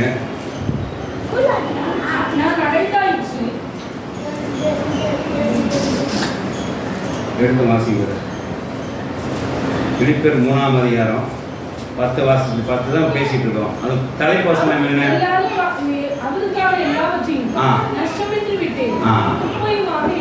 இதுதான் தலைப்பாசம் வாசித்தோன்னே அந்த பாயிண்ட் 3 பாயிண்ட் சொல்லிட்டு இருக்கோம். அந்த பாயிண்ட் வந்து அதை வந்து புரிஞ்சுக்கணும். 11 வசனம் எழுது, அவருக்காக நான் எல்லாத்தையும் தலைமுறை அடிக்கணும். வாசனம் வாசிமா. அவருக்காக எல்லாவற்றையும் நஷ்டம் என்று விட்டுவிட்டேன். இது மூணாவது காரியம். நிகழ்காலத்தில் நீங்கள் இயேசு கிறிஸ்துவின் உயிர்த்தெழுந்த வல்லமையை நீங்கள் என்ன செய்யணும்? உணரணும் அப்படின்னா நீங்கள் என்ன செய்யணும்? அவருக்காக சில காரியங்களை நஷ்டம் என குப்பை என்ன செய்யணும்? நீங்கள் விட்டுவிடணும். அதை கையிலே வச்சுட்டு இருந்தீங்கன்னா கிறிஸ்துவின் உயிர்த்தெழுந்த வல்லமை என்ன செய்ய முடியாது? நீங்கள் உணர முடியாது, ஃபீல் பண்ண முடியாது. இது எதை பாருங்க.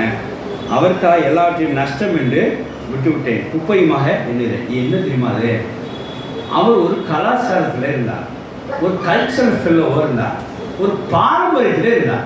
எப்படிங்க? அவர் என்ன செஞ்சாரு? இப்படிதான் நான் தேவனுக்குள் நடப்பேன், இப்படிதான் நான் செய்வேன், இந்த பிரகாரமா செய்வேன் அப்படின்னு என்ன செஞ்சார்? ஒரு பாரம்பரியத்தில் இருந்தார், ஒரு கல்ச்சர் இருந்தார், ஒரு கலாச்சாரத்தில் இருந்தார். அதை என்ன செஞ்சாரா? நஷ்டம் என்று குப்பை என விட்டு விட்டார். அது எப்படி இருந்தார் பாருங்க. 5ஆம் வசனம் வாசிங்க. 5ஆம் வசனம் வாசிங்க பாருங்க. அவர் என்ன சொல்றாரு பாருங்க. நான் 8ஆம் நாள் பெர்ஃபெக்டா விருத்த சேதனம் அடைந்தேன். பெண்ணின் கோத்திரத்தான் எபிரேயன் ஞானத்தின்படி பரிசேயன். இதுதான் என்னுடைய ப்ரொஃபைல். என்ன ப்ரொஃபைல்னா அவர் எபிரேயரான், சரியா? அடுத்தது இஸ்ரவேலா. 8ஆம் நாள் ப்ராம்ப்டா விருத்த சேதனம் பண்ணவரான். என்ன பென்னியமின் கோத்திரத்தாரான். அவர் பெருமையாக அந்த காட்டை சொல்றார். அடுத்தது பாருங்க. சபையை துன்பப்படுத்தினேன். பக்தியோட சபையை துன்பப்படுத்தினேன். நியாயப்பிரமாணத்துக்குரிய நீதிபடி குற்றம் சாட்டப்படாத நீதிபடி குற்றம் சாடாம பெர்ஃபெக்டா இருந்தார். எப்படி ஞானப்பிரமாணம் பெர்ஃபெக்ட் இல்லை. பெனியமின் கோத்திரத்தார் இஸ்ரவேலர் எபிரேயனா இருந்தேன். இயேசு துன்பப்படுத்தினேன். ஞானப்பிரமாணம் கரெக்டா இருந்தேன் அப்படின்னு சொல்றாரு. இதைத்தான் என்ன செஞ்சாரா? இந்த புகழ், இந்த பெர்ஃபெக்ட்னஸ் இதெல்லாம் யாருக்கும் வேணும் இல்லை. ஏன்? கிறிஸ்துவின் உயிர்த்தல் வல்லமை இதெல்லாம் இல்லை, ஒன்றும் இல்லை. நமக்கு இந்த பேரும் புகழெல்லாம் வேண்டாங்க.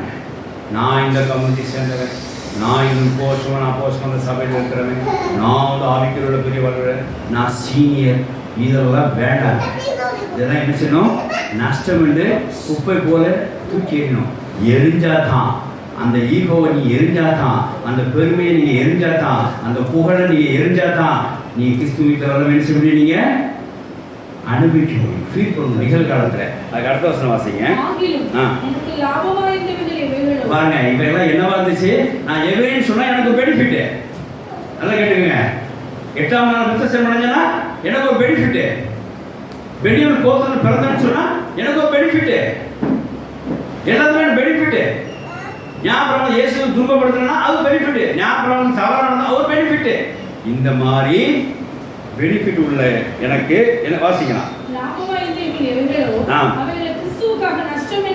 கிறிஸ்துக்காக நஷ்டம் என்று எண்ணினேன். என் வாழ்க்கையில என்னுடைய பர்சனல் விஷயமா நான் என்னெல்லாம் பெனிஃபிட் நினைச்சனோ அதெல்லாம் இயேசு உயிர்த்தல் வளர்ந்த ஒன்றும் இல்லை அப்படின்றத அறியும்படிக்கு இதெல்லாம் என்ன செஞ்சேன்? நான் நஷ்டம் என்று கேட்டேன். லாஸ்ட் இதெல்லாம் என்னது? டெபிட். இதெல்லாம் எனக்கு என்னது? நான் யூஸ்ஃபுல் திங் தூக்கி வெறிஞ்சிட்டார். இதுதான் இதிலிருந்து என்ன தெரியுமா? நம்முடைய கம்யூனிட்டி கலாச்சாரங்கள், நம்முடைய பாரம்பரிய கலாச்சாரங்கள், நம்முடைய கல்ச்சரல் லைஃப்பை நம்ம என்ன செய்யணும்? குப்பை என்று நஷ்டம் நினைச்சு சொன்னது விட்டுணும். ஒருவேளை சில இடத்துல பெனிஃபிட்டாக இருந்துச்சுன்னா அதை நான் நஷ்டம்னு விட்டுருங்க. விட்டுட்டா இயேசு உயிர்த்தல் வல்லமை நீங்க என்ன செய்யலாம்? உணரலாம். அதுவும் வேணும் இதுவும் வேணும்னா நீங்க இயேசு வல்லமை உங்க மத்தியில் இருக்கும். ஆனால் நீங்க என்ன செய்ய முடியாது? உணர முடியாது. ஒருவன் தான் பாரம்பரியத்தையும் பிறப்பின் கலாச்சாரத்தையும் தேசத்தின் கலாச்சாரத்தையும் அல்லது ஒரு கல்ச்சரல் ஒர்க்கை சார்ந்து இல்லாமல் அதை நஷ்டம் எப்போ எவன் விடுறானோ அங்கே கிறிஸ்து உயிர்த்தல் வல்லமை அவன் மத்தியிலே வந்து இறங்கி இருக்கிறவன் என்ன செய்வான்? உணர்வான். இங்கே அப்போஸ்தலன் பவுல் அதை செஞ்சார். சரி, உணர்ந்தாலும் உங்களுக்கு என்ன ஐயா? கிறிஸ்துவத்தில் வந்து பழைய இதில் விட்டுட்டேங்க, குப்பை மாதிரி விட்டுட்டேன். என்ன அப்படின்னா இப்போது நிகழ்காலத்தில் 3ஆம் பாயிண்ட் என்ன அப்படின்னா இதை உணர்ந்து இயேசு உணர வேண்டும் சொல்லி இந்த பழைய காரியங்களை பாரம்பரியத்தை விட்டுட்டீங்க அப்படின்னா உங்களுக்கு என்ன உணர தெரியுமா? அது உங்களோட புதிய காரியத்துக்கு அழைத்து செல்லும். ஹalleluya. வாசிங்க, தொடர்ந்து 12 வாசிங்க. நான் அடைந்தாயிற்று அல்லது முற்றிலும் தேறினேன் ஆனேன் என்று நான் எண்ணாமல் கிறிஸ்து இயேசுவினால் நான் எதற்காக பிடிக்கப்பட்டேனோ அதை பிடித்துக்கொள்ள ஆசையாய் தொடர்கிறேன். இப்போ எங்க போகுது? பாயிண்ட் எங்க போகுது? மூவ் ஆகுது. மூவ் எங்க போகுது? டார்கெட் நோக்கி, இலக்கு நோக்கி போகுது. அடுத்த வசனம் வாசிங்க. சகோதரரே, அதை பிடித்துக்கொண்டேன் என்று நான் எண்ணுகிறதில்லை, ஒன்று செய்கிறேன், பின்னானவர்களை மறந்து. பாத்தீங்களா? பின்னானவர்களை மறந்து. எது பின்னால நீங்க என்னது? நான் எபிரேயன், நான் பென்யாமின் கோத்திரத்தார், நான் பிராமணர்கள் சரியா உள்ளவர், நான் குற்றச்சாட்டப்படாதவன், நான் பிராமணமாய் குற்றச்சாட்டப்படாதவன், 8ஆம் நாள் பர்ஃபெக்டாக விசேஷம் பண்ணவன். என்ன? இந்த பின்னானவர்களை மறந்து குப்பை என்று அவள் லாபம் என்று தெரிந்து குப்பை என்று அதை விட்டு விட்டதுனால மறந்து. வாசிங்க. முன்னாள் நாடி முன்னாள் நாடி முற்போக்க போக செய்யும் டுவர்ட்ஸ் டார்கெட். நாடி கிறிஸ்துவுக்குள்ள தேவனை அழைத்த அழைப்புக்கு பந்தய பொருளுக்காக லக்கை நோக்கி டுவர்ட்ஸ் டார்கெட். ஹalleluya. நீ என்னைக்கு கலாச்சாரத்தை விடுறீங்களோ, என்னைக்கு பழைய பாரம்பரியத்தை விடுறீங்களோ, அது பெனிஃபிட் இல்லை, அது பெனிஃபிட் இருந்தாலும் அது குப்பை நஷ்டம் என்று விடுறீங்களோ, இயேசு உயிர்த்தது வல்லமையான அங்கே செயல்படவும் அங்கே நீ உணர்வும் ஆரம்பிக்கும் போது இப்போ உங்க நடப்பாதை எப்படி இருக்கும்? நிகழ்காலத்தில் டுவர்ட்ஸ் டார்கெட். இல்லை நாங்கள் என்னவா இருப்பீங்க? சாக்கடை போல தேங்கி நிற்கிறவர்களா இருப்பீங்க. இந்த பின்னானவர்களை மறந்து முன்னாளில் ஓடி, இதுக்கு ஒரு பிரசங்கமே நான் பண்ணியிருக்கிறேன். பின்னானவர்களை மறந்து முன்னாலே ஓடி. நீங்கள் எல்லாம் என்ன சொல்ல பின்னாலே வைக்கிறோம். எங்கள் வீட்டில் நாங்கள் போன வருஷம் நாங்கள் கிறிஸ்மஸ் இப்படி தான் கொண்டாடுவோம், எங்கள் அம்மா வந்தால் தான் கொண்டாடுவோம், எங்கள் அண்ணன் எல்லோரும் வந்தால் தான் கிறிஸ்மஸ் கொண்டாடுவோம், அப்படி எல்லாரும் ஒரு பாரம்பரியத்தை வச்சு வச்சு வச்சு வச்சு வச்சு இந்த வருஷம் கிறிஸ்மஸ் கொண்டாடாமல் போகிறோம். அப்படி செய்யக்கூடாது. நாங்கள்லாம் எல்லாம் சேர்ந்து தான் இப்படி பண்ணுவோம் அப்படி பண்ணுவோம். அப்படி ஒரு பாரம்பரியத்தை பிடிச்சிக்கிட்டே இருக்கக்கூடாது. பின்னால் மருந்து முன்னாள் ஓடணும். வேறு ஒரு சின்ன உதாரணம் சொல்கிறோம் பாருங்க. இந்த ராமேஸ்வரத்துலேருந்து சிறுவனுக்கு ஒரு கப்பல் போகும். ஏன்னா ஒரு பாஸ்டர் அருமையாக சாட்சி சொன்னார். அந்த கப்பல் கிளம்பிச்சான். அந்த கப்பல் அப்போ ஸ்டீம் போட்டை கூட லைசன்ஸ் வாங்கிட்டு போகிறாங்க. கப்பல் கிளம்பிச்சான். அப்போ ராமேஸ்வரத்துக்கு கிளம்பும்போது கரையை தொட்டி வண்டி அந்த கப்பல் கிளம்பும்போது அந்த கூட இந்து கோயிலெலாம் பார்த்துக்கிறாரு. எங்கே பார்த்துக்கிறாரு? கப்பல் ஏறும்போது அது தெரிஞ்சிருக்கு தானே, அவன் தெரிஞ்சிருக்கு. வண்டி மூவ் ஆச்சான். வண்டி மூவ் ஆச்சான். இப்போ எங்கே நோக்கி போகுது? சிவன் நோக்கி போகுது. போய் கொண்டு இருந்துச்சான். அப்போது அந்த போக அந்த இந்து கோயில் என்ன செஞ்சுதான் அந்த கோயில் சின்னதாக பார்த்துச்சான். அதுதானே தூரம் போக அந்த கோயில் என்ன இருக்கும், எந்த பொருளும் என்ன தூரம் போக சின்னதாக நடுக்கடவுள் போயிட்டான். நடுக்கடவுள் ஊற்றி பார்த்தாராம். பக்கத்தில் துறைமுகத்தில் இறந்து அவ்வளோ பெருசாக இருந்து என்னவா தெரிஞ்சதா? அது சின்னது இல்லை. அப்படி போக என்ன செஞ்சுதான் அந்த லெக்கை சிவன் அடையும் போது அது காணாமல் போச்சான். இப்படிதான் பின்னால் நீங்கள் மறக்க முன்னால் நீங்கள் என்ன செய்ய ஆட்டோமேட்டிக்காக நாடலாம். அதை இப்படி கூட வச்சுக்கலாம். முன்னால் நாடி நீங்கள் போகுது, பின்னால் ஆட்டோமேட்டிக்காக என்ன செஞ்சுருங்க, மறந்துடுவீங்க. இன்றைக்கி நான் முன்னால் இருக்க முற்போக்குக்காக நம்ம படி எடுத்து வைக்காதனால பின்னாலே என்ன செய்யணும் இருந்து பாடுபட்டு கொண்டிருக்கிறோம். இயேசு சுயித்தின் வல்லமை நீங்கள் உணர வேண்டும் அப்படின்னா இந்த பின்னாலே மறந்து போக முடியாது செய்ய, கப்பலில் போக முடியாது செய்ய. அப்போ அது பின்னால் என்னவா மாறிடும்? குப்பை என்ன விட்டு விட முடியாத சின்னதாக மாறிடும். போக ஒன்றுமே இல்லாமல் போயிடும். அப்போ முன்னாள் நோடி நினைச்சிடலாம். நீ அடுத்த பரமடைப்பை நினைச்சு அங்கே போய் அடைந்து கொள்ளலாம். இது என்ன தெரியுது? படசை விட்டுட்டு புதுசாக இருக்கிற முன்னாளை நோக்கி நம்ம என்ன செய்யறோம்? போகிறோம். அதாவது அந்த வசனம் கிறிஸ்துக்குள் அழைத்த கிறிஸ்து இயேசுக்குள் தேவனது பரம அழைப்பின் பந்தய பொருளுக்காக லெக்க நோக்கி தொடரும். இது என்ன காரியம்? இது பழைய காரியமா புது காரியமா? புது காரியம். அப்போ என்னது மூணாவது காரியம் என்ன தெரிஞ்சு பாருங்க. நீங்கள் எப்போ பாரம்பரியமாக இருக்க சில காரியங்களை பிடித்து கொண்டுட்டு அதை விடுறீங்களோ, சில கலாச்சாரத்தை விடுறீங்களோ, சில பழக்க வழக்கங்களை பழைய பழக்கங்களை விடுறீங்களோ, இயேசு கண்டு அதை குட்டு குப்பை என்று நஷ்டம் என்று விடுறீங்களோ, பின்னானவங்களை மறக்கிறீங்களோ, அப்போ ஆட்டோமேட்டிக்காக கிறிஸ்து இந்த வல்லமை செயல்படும். இப்போ நீங்கள் நோக்கி போவீங்க, முன்னோக்கி போவீங்க. அந்த புதிதாக இயேசுவரத்தை பரம அழைப்போடைய லக்க நோக்கி போவீங்க. கர்த்தர் அந்த ஆசீர்வாதத்தை கொண்டு போய் சேர்ப்பார். ஆமென், ஹல்லேலூயா. இப்போ பாருங்க, நிகழ்காலத்தில் மூணாவது பாயிண்டாக இயேசுங்களை எப்படி உணரலாம் அப்படின்னா, பழச மறக்கணும், பழைய பாரம்பரியத்தை விடணும், குப்பை போல அதை தூக்கி எறியணும், பின்னாலே மறக்கணும். இப்படி இருந்தால் இயேசு சுவித்த வல்லமை உங்களுக்கு என்ன செயல்படும். நீங்கள் ஃபீல் பண்ணலாம். இப்போ நீங்கள் உங்கள் ரூட்டு பெணவாக இருக்கும், புதிதாய் உள்ள இலக்கணியை செய்வீங்க, அடைவீங்க. ஹல்லேலூயா. அப்போ இந்த 3 காரியத்தையும் நிகழ்காலத்தில் இந்த 3 காரியத்தையும் இயேசு வல்லமை நீங்கள் உணர்றபடியா நீங்கள் உங்களுடைய அடையிற காரியம் என்னவா இருக்கும்? புதுசாக நம்மளாக சொல்லிட்டேன். இயேசு வல்லமை நீங்கள் உணரணும் அப்படின்னா இந்த சுய நீங்கள் விட்டுட்டு புதிதாக இருக்க தேவ நீங்கள் செய்ய பெற்றுக்கொள்வீங்க. இயேசு வீட்டில் வல்லமை உணரணும் அப்படின்னா பாவத்துக்கென்று மறித்து கிறிஸ்துக்குள்ள பாவத்துக்கென்று மறித்து ஞானசமாக மறித்து அவரோட வீட்டினால புதிய ஜீவனை பெற்றுக்கொள்வதாக இருக்கீங்க, புதிய ஜீவனை உள்ளதாக இருக்கிறீங்கன்னு சொல்லி பார்க்குறோம். மூணாவது, இயேசு வீட்டின் வல்லமையை நீங்கள் அறிந்து கொள்ளணும்னா பழைய பாரம்பரியத்தை, பழைய கலாச்சாரத்தை, பழைய பழக்க வழக்கங்களை, பின்னானவைகளை நீங்கள் மறந்து ஓடி முன்னாள் நோக்கி செய்யணும், போக வேண்டும். அப்படி செய்யும்போது கிறிஸ்துவனுடைய வீட்டின் வல்லமை செயல்படும். நீங்கள் உணரலாம். அப்படி உணரும் போது புதிதாக லட்சத்தை என்ன செய்ய போய் அடைவீங்க. ஆமென், ஹல்லேலூயா. மூணாவது காரியம் பாருங்க. மூணாவது காரியம் என்னது? வருங்காலத்து வீட்டின் வல்லமை என்ன செய்யும்? அது நமக்கு எப்படியா இருக்கும் அப்படின்னா அவர் 2 விதமாக காட்டுறார். எப்படின்னா ரொம்ப அருமையாக சின்னப்படி சொல்கிறா பாருங்க. பிலிப்பியர் 3ஆம் அதிகாரத்தில் 14ஆம் வசனம் வாசிங்களா? சரி, பிலிப்பியர் 1:21 வாசிங்க.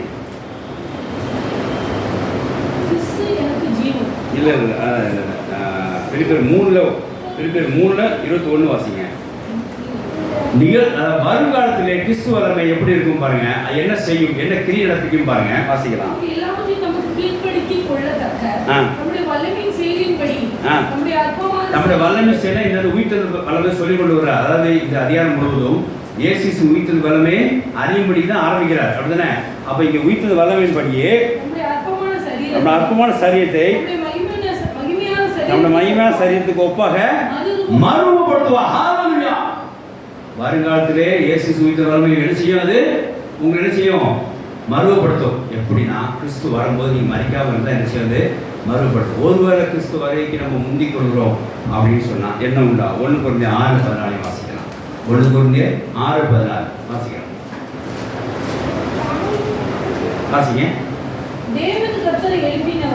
தேவன் கர்த்தரை எழுப்பினவரும் நம்மையும் தமது வல்லமையினாலே எழுப்புவார். தேவன் தெளிவாசிங்க. தேவன் கர்த்தரை எழுப்பினாரோ, தேவன் கர்த்தரை எப்படி எழுப்பினாரோ நம்மையும் தமது உயிர்த்தெழுந்த வல்லமையான செய்வார் எழுப்புவார். ஆமென். ஹல்லேலூயா. இது எப்போ? நம்ம இயேசு வருகைக்கு ஒருவேளை மரணத்துக்கு முந்தி கொண்டோம்னா அவர் உங்களை எழுப்புவார். அப்படி இயேசு வர வரைக்கும் நமக்கு மரணம் சம்பவிக்கவில்லை அப்படின்னா அவரோட நம்ம சரீரத்தை செய்வார், மறுபடியும் படுத்துவார். உயிர்த்தெழுந்த வல்லமை. ஹல்லேலூயா. புரியுதா? உயிர்த்தெழுந்த வல்லமை இயேசு வருவதுக்கு முன்னாடி நான் மரணம் எழுந்தோம்னா அது நம்ம என்ன செய்யும்? எப்படி இயேசு எழுப்பினாரோ அப்படி நம்ம என்ன செய்யும்? அது சரீரத்தை எழுப்பும். ஒருவேளை நம்ம கர்த்தர் வர வரைக்கும் நம்ம மறிக்காமல் இருந்தோமானால் அப்போ இயேசு உயிர்த்த வல்லமை நம்ம என்ன செய்யும்? அவரோட சேர்ந்து என்ன செய்யும்? சரீரத்தை உயிரோட மறுரூபப்படுத்தும். ஹல்லேலூயா. 2 விஷயம் பண்ணணும். அப்போ வருங்காலத்திலே பாருங்க கர்த்தருடைய உயிர்த்த வல்லமை எப்படி இருக்கும்? ஒன்றா மறித்தால் கிறிஸ்துவோட சேர்ந்த என்ன செய்யாது? எழுப்போம். ஒரு மறிக்காமல் இருந்து கிறிஸ்துவ வரைக்கும் நம்ம இருப்போமானால் அதுக்கு கிறிஸ்துவோட சேர்ந்த என்ன செய்வது? சரீரத்தை உயிரோட மறுரூபப்படுத்தும். ஹல்லேலூயா. கர்த்தருக்கு ஸ்தோத்திரம் உண்டாக. ஆகையினால இங்கே பாருங்க 3 காலத்திலையும் இயேசு வல்லமை அறிந்தவனாய் அப்போஸ்தலர் சாட்சி கொடுக்கிறார். முதல் காலத்தை என்ன சொல்றாரு தெரியுமா? முதல் காலம் ரட்சிப்பின் காலம். அது முந்தைய காலம் எப்படி இருந்துச்சுன்னா கர்த்தர் இயேசு உயிர்த்த வல்லமை என்னை சந்தித்து ரட்சிப்படை செஞ்சது, என்னை புது சிருஷ்டியாக ஆக்க வைத்தது. மறுபடியும் தெளிவாக கேட்டுங்க, நான் முடிக்க போகிறேன். மறுபடியும் கேட்டுக்கோங்க. அப்போஸ்தலர் 3 காலத்திலையும் இயேசு உயிர்த்த வல்லமை இருக்கிறார், சாட்சி சொல்கிறார். முந்தைய காலத்திலே ஆரம்ப காலத்தில் என்ன சொல்கிறார்? இயேசு வல்லமையானது எல்லாரும் உயிர்த்தெழுந்து எல்லாரும் அவர் கூட இருந்து உயிர்த்தெழுந்ததை பார்த்தீங்க. அவருடைய இருந்தவர்களுக்கு இயேசு உயிர்த்தெழுந்து பார்த்தீங்க. ஆனால் அவருடைய இல்லாமல் இருந்த எனக்கு கடந்த காலத்திலே அவர் எனக்கு தரிசனமாகி உயிர்த்தெழுந்து வல்லமையை எனக்கு காண்பித்து என்ன செஞ்சார்? என்னை ரட்சிப்பு அழைத்து வந்தார், புது சிருஷ்டியாக மாற்றினார். இதோட கடந்த காலத்துடைய இயேசு உயிர்த்தருடைய சாட்சி, உயிர்த்த வல்லமையோட சாட்சி. நிகழ்காலத்தில் நான் என்னுடைய சுயநிறுத்தியை விட்டுவிட்டேன். அவருக்காக எனக்காக என்னோட பெனிஃபிட்டில் சிந்தனும் அந்த பாரம்பரியத்தை நான் விட்டுவிட்டேன். என்னோட பாவத்தை நான் கிறிஸ்துக்குள்ளாக மறிக்க முடியாத ஞானஸ்தானம் பெற்றுக்கொண்டேன். அவரோட புது ஜீவனை எனக்கு எழுதிச்சேன். இப்போது என்ன செய்கிறதுனால இப்போ இயேசு உயிர்த்த வல்லமையை நான் இப்போ நிகழ்காலத்தில் இப்படி தான் நான் செய்கிறேன், கண்டு கொண்டிருக்கேன், உணர்ந்து கொண்டிருக்கிறேன். இது இப்போ எதை நோக்கி என்ன கொண்டு போய் செய்கிறது? கர்த்தர் அழைத்த அந்த புதிய பரம அழைப்புக்குள்ள அந்த இலக்குக்கு என்ன கொண்டு போய் செய்கிறது. வருங்காலத்தை பற்றி நான் இயேசு உயிர்த்தவருக்கு என்ன சாட்சி கொடுக்குறேன் என்று சொன்னால் அவர் சொல்கிறார், அது என்ன செய்யும்? உயிரோடு சரீரத்தை என்னை மறுபடியும் எடுத்துக்கொள்ளப்படும். இது இயேசு வரும்போது உயிரோடு இருந்தான். ஒருவேளை அவருக்கு நான் முந்தினோம் மரணத்தை சந்திக்குமானால் என்ன உண்டா அப்படின்னா அப்போது கிறிஸ்து வரும்போது என்ன செய்ய சரீரம் விஷயம் எழுப்பப்படும். ஆனால் எப்படியும் உயிர்த்த வல்லமை ஒன்று நம்ம சரீரத்தை உயிரோடு மறுபடுத்தும். இல்லைன்னா இறந்து போன சரீரத்தை வரும் என்ன செய்யும்? ஆவிக்கு சரீரம் என்ன செய்யும்? எழுப்போம். ஹல்லேலூயா. இதை நம்ம என்ன செய்யறோம்? இந்த கிறிஸ்து உயிர்த்தல் மூலமாய் உயிர்த்த வல்லமை நான் சாட்சி கொடுன்னு சொல்லி எல்லா நிருபங்களும் கலந்து கொடுக்குறார். இப்போ முடிவுரை வாரேன். இதோட சாராம்சம் என்ன தெரியுமா? உங்களுக்கு யாராவது புரியுதா? இந்த கிறிஸ்து உயிர்த்தல் வல்லமையுடைய உணர்வுனால சாராம்சம் என்ன? இந்த 3க்கும் ஒரு காரியம் என்ன செய்யும்? பொதுவான ஒரு பாயிண்ட். என்ன பாயிண்ட்? கிறிஸ்து உயிர்த்தலை வல்லமை அறிந்தனாலே ஒரு சம்பவம் நடக்கும். அந்த சம்பவம் இந்த 3 காலத்திலையும் 9 இருக்கு. 3 காலத்திலையும் ஒரே காரியம் தான் இருக்கு. யாராவது சொல்ல முடியுமா? பிரசங்கம் மூலமா அதெல்லாம் நான் ஒரு டாப்பிக்காக சொன்னேன். கிறிஸ்துவின் உயிர்த்தெழுந்த வல்லமையை உணர்றதுக்கு என்னென்ன பண்ணேன். ஃபஸ்ட்டு அவர் அறியாதிருந்த இயேசு அறியாத அவரை ரசித்து புது சிஷ்யை உண்டாக்கிச்சு. அதே கிறிஸ்துவ வல்லமை நிகழ்காலத்தில் என்ன செய்யணும், காணப்படணும். அதே ரட்சிப்பு அடையும் போது கிறிஸ்து உயிர்த்தெழுந்த வல்லமை எப்படி அப்போஸ்தலர் பவுல் இருந்தோ அதே நிகழ்காலத்தில் அந்த உயிர்த்தெழுந்த வல்லமை விருப்பப்பட்டார். அது என்ன செஞ்சார், அவர் சுயநீதியை வெறுத்தார், பழசை வெறுத்தார், பாவத்துக்கென்று கிறிஸ்துவோட மறித்து ஞானஸ்தானப்பட்டு புதுச்சேரி உடல காணப்பட்டார், லெக்கரோவை கடந்தார். இப்போ அவர் நிகழ்காலத்தையும் இயேசு உயிர்த்தெழுந்த வல்லமையை என்ன செய்கிறார், அறிந்து கொண்டிருக்கிறார். மூன்றாவது அவர் என்ன செய்கிறார், அந்த இடத்துல கிறிஸ்துவின் வந்து எப்படி இருக்கும்னு சொல்லி விசுவாசிக்கிறார். அவர் உயிரோடு இருந்தமானால் அவர் சரீரம் மனுஷன் புதிதாக மறுவப்படுத்தப்படும். அவர் மரித்தாரானால் கிறிஸ்துவின் வருகைக்கு முன்னாடி அவர் மரித்தாரானால் இயேசு வரும்போது அந்த ஜென்ம சரீரம் புதிதாக சரீரமாக ஆவிக்க சரீரமாக எழுப்பப்படும். இந்த மூணுலையும் கிறிஸ்துவின் வல்லமை 3 காலத்தையும் செயல்படுகிறது. அவர் சாட்சி கொடுக்கிறார். இந்த 3 உயிர்த்தெழுந்த சாட்சியில் ஒரு காரியம் ஒரு காமனர் அதை உணர்ந்து கொள்ள முடியுதா அவரால்? தெரியுமா? தெரியல. சரி, உணர்ந்து கிறிஸ்துவின் உயிர்த்தெழுந்த வல்லமையினாலே பழைய காரியம் புது காரியமாக மாறுது. ஹல்லேலூயா. உங்கள் காரியம் ரெனுவல்படுது, புதுசாக மாறுது. ரட்சிப்பு காலத்தில் கிறிஸ்துவின் உயிர்த்தெழுந்த வல்லமை வெளிப்பட்டதுனால நீங்கள் ரட்சிப்பு அடைந்தனாலே பழச புது சிஷ்யாக மாறினீங்க. அதே நிகழ்காலத்திலே நீங்கள் சுயநீதி ஒதுக்கிறதுனால கிறிஸ்து கண்டு பாவத்திலிருந்து ஞானஸ்தானம் பெற்று மரித்ததுனாலே புது ஜீவனுடனாக காணப்பட்டு என்ன செஞ்சீங்க, புது ஜீவனுடனாக காணப்பட்டீங்க. பழசை நீங்கள் ஒதுக்கிறதுனால புதிய லக்க நோக்கி போறீங்க. இங்கேயும் என்னதான் வருதுங்க, புதுசு தான் வருது. மூணாவது பழைய சரீரம் அடக்கப்படப்பட்டு புதிய சரீரம் எழும்பப்படும். அப்போ கிறிஸ்துவின் உயிர்த்தெழுந்த வல்லமை கடந்த காலத்திலும் சரி, அது ரட்சிப்பின் கடந்த காலம் என்ன, கிறிஸ்துவின் உயிர்த்தெழுந்த வல்லமையானது கடந்த காலம், அது ரட்சிப்பின் காலத்திலையும் சரி, நிகழ்காலத்திலையும் சரி, வரக்கூடிய வருங்காலத்தோட காலத்திலும் சரி, அது என்னைக்கு என்ன செய்யாது, பழச புதுசாகும். ஹல்லேலூயா.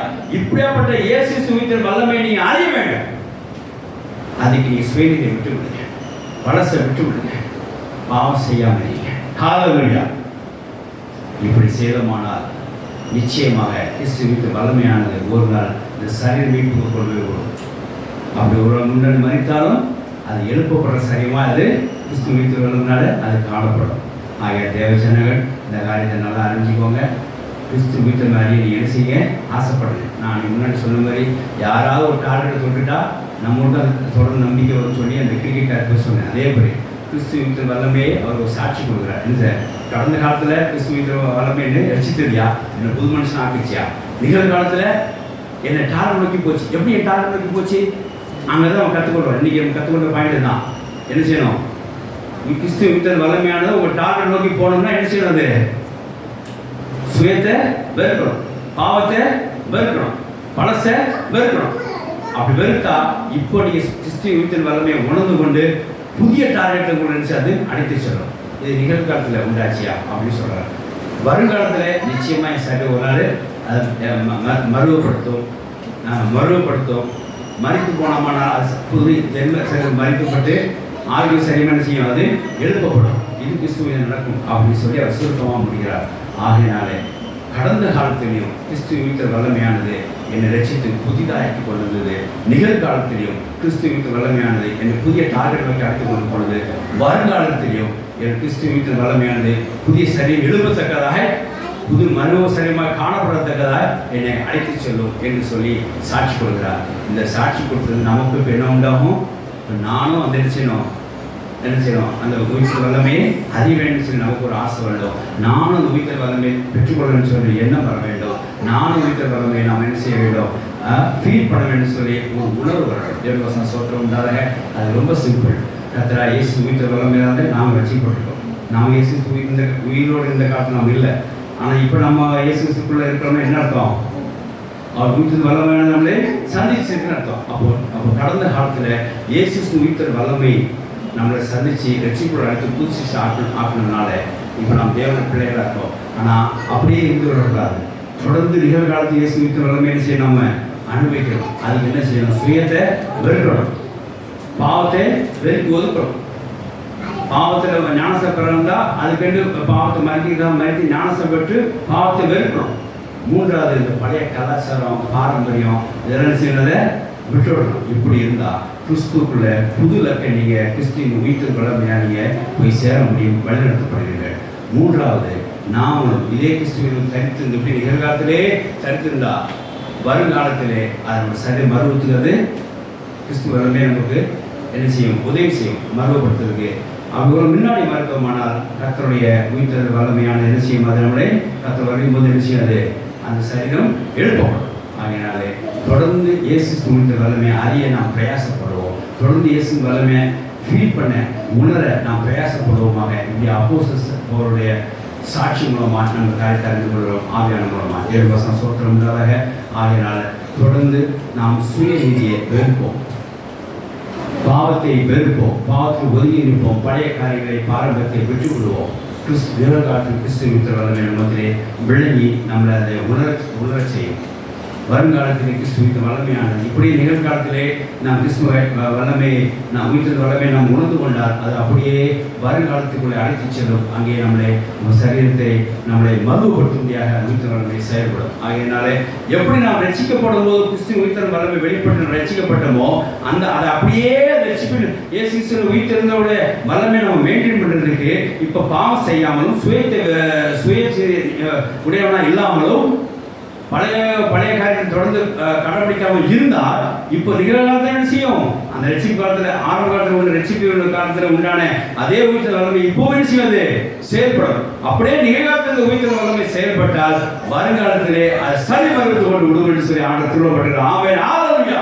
ஆகையால் நான் சுயத்தை வெறுப்போம், பாவத்தை வெறுப்போம், பழைய பாரம்பரியங்களை வெறுப்போம். தொடர்ந்து கிறிஸ்துவின் உயிர்த்தெழுந்த வல்லமையை நம்ம சுகிப்போம், ரசிப்போம், உணர்வோம், ஃபீல் பண்ணுவோம். கர்த்தர் வரைக்கும் நாம் எடுத்துக்கொள்ளப்படுவோம். கர்த்தர் வார்த்தைகளை ஆசீர்வதிப்பாராக. ஆமென், ஹல்லேலூயா, ஹல்லேலூயா.